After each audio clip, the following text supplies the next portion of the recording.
July 25th, 1909, 4:35 a.m., Calais, France. Along the quiet coastline, an unfamiliar sound is heard. A sound which is to signal a new era in flight.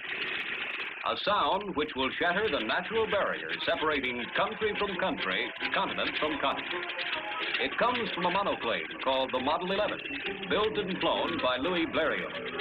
The pioneer French aviator has lost 10 of his own models in experimental flights before attempting to cross the English Channel. Nevertheless, today, undismayed, he takes off from Calais. Destination, Dover. Today, he will become the first man to fly the Channel in an airplane. He will become a flight immortal.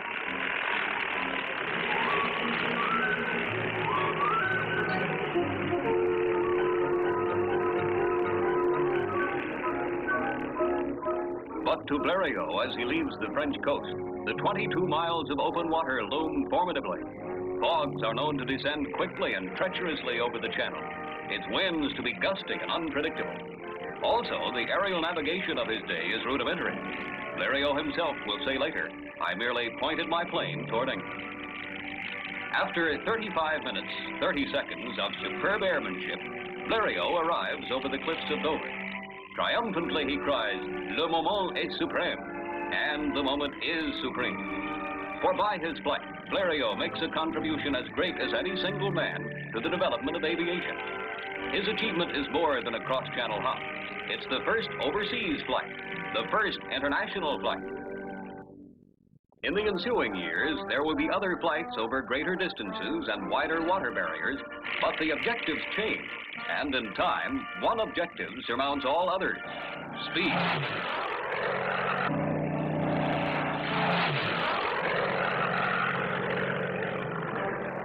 Many prizes and trophies are offered.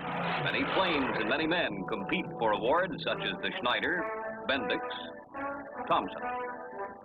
Climaxing the list of prizes is the Louis Blériot Speed Trophy, first offered in 1930. For years, the trophy remains almost forgotten, since no plane could even approach its requirements.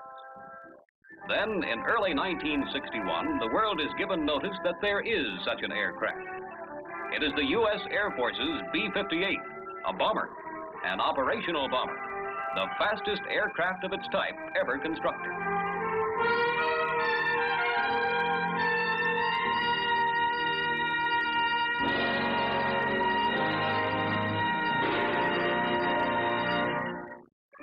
Its first formal speed competition is for 6 world speed records for 1,000 and 2,000 kilometers with and without payload.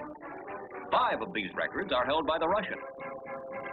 On January 12th and 14th, 1961, at Edwards Air Force Base, California, B-58s, manned by Strategic Air Command crews, easily shatter the old records. 1,284 miles per hour over the 1,000-kilometer course, 1,061 miles per hour over the 2,000-kilometer. Speeds almost twice as great as the records held by the Russians. 1,425 miles per hour is the top ground speed. Encouraged by setting these new records, the Air Force decides to go for the Blériot. The run itself will be over a rectangular closed course of 669 miles, touching points in Arizona and Nevada. The start and finish line is near Edwards Air Force Base. Sighting stations are set up so that officials of the National Aeronautic Association can monitor and validate data in determining airspeed over the course. Radar and tracking cameras are also used to provide official data for the Fédération Aéronautique Internationale and the Aero Club of France. The crew from the 43rd Bomb Wing, Carswell Air Force Base, Texas, is pilot Major Elmer E. Murphy of Poseyville, Indiana. Navigator Major Eugene F. Moses from Altoona, Pennsylvania.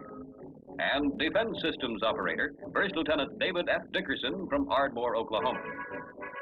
The crew will have to fly the course at an average speed of 2,000 kilometers, or 1,242 miles per hour for 30 minutes.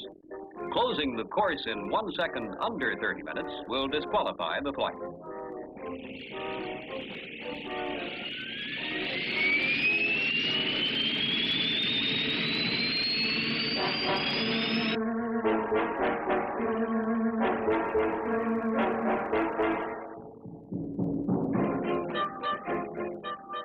This is Fort 1. Stand by, sighting station, stand by. B-58 now ready to go. Take off the schedule. Repeating, B-58 ready to go. Takeoff will be as scheduled. He's rolling.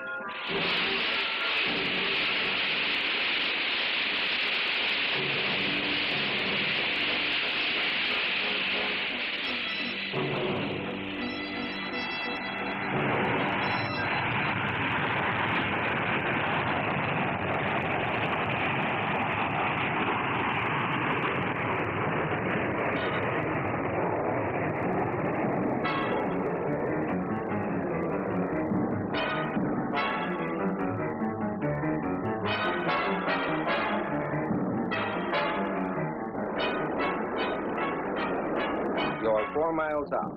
You're right on course. You look real good.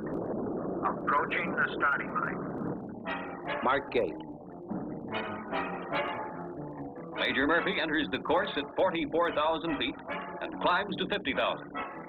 Tensely, the B-58's ground crew watches its flyover.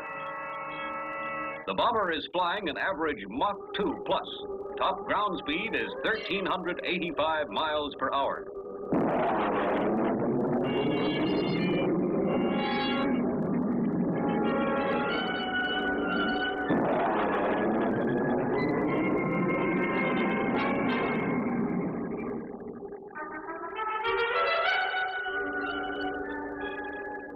You look real good. Right on course.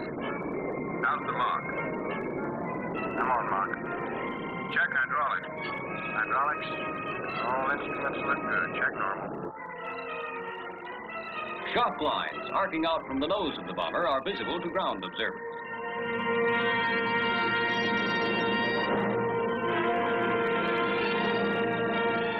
Lone Pine, California, at the foot of Mount Whitney, is the final turn. And the roughest, almost 90 degrees. What do you think, Gene? Look good to you? Start your turn now.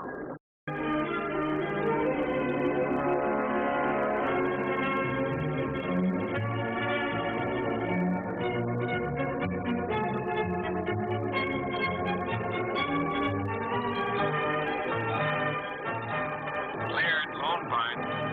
Clear at Lone Pine, after a 93-degree turn at Mach 2. Now for the home stretch.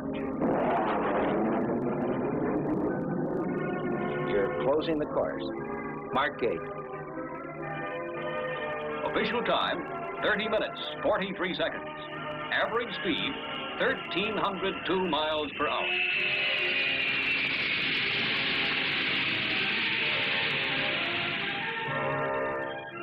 For the pilot, it has been 30 minutes of precision flying, supported by the superb teamwork of his crew. He has cut the pylons so close as to fly only 27 miles more than necessary in covering the 669-mile course. Result, in its first and only try, SAC's B-58 bomber crew becomes the winner of the Blèriot Trophy, its permanent winner. Paris, France, May 27, 1961.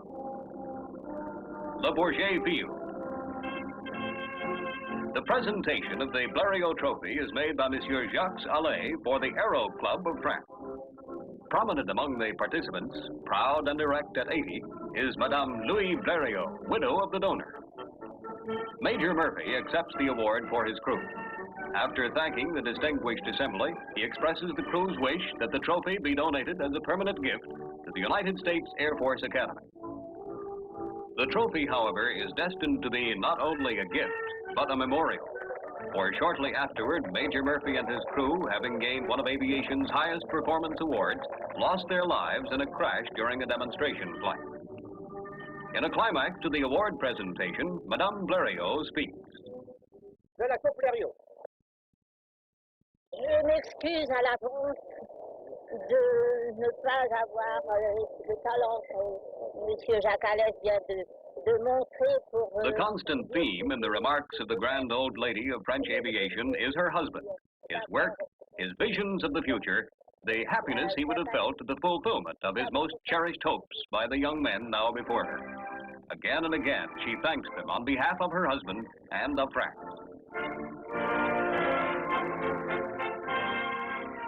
We in America join you, Madame Blèriot, in thanking these men. We thank them for the honor they have brought our country. We are proud that the Blèriot Trophy, after waiting 31 years for a worthy recipient, has at last found one in the Strategic Air Command's B-58. We are confident in the knowledge that should the time ever come, America has at hand its Blèriot Trophy winner and the men of the Strategic Air Command who stand ready to use it at a moment's notice in defense of the free world.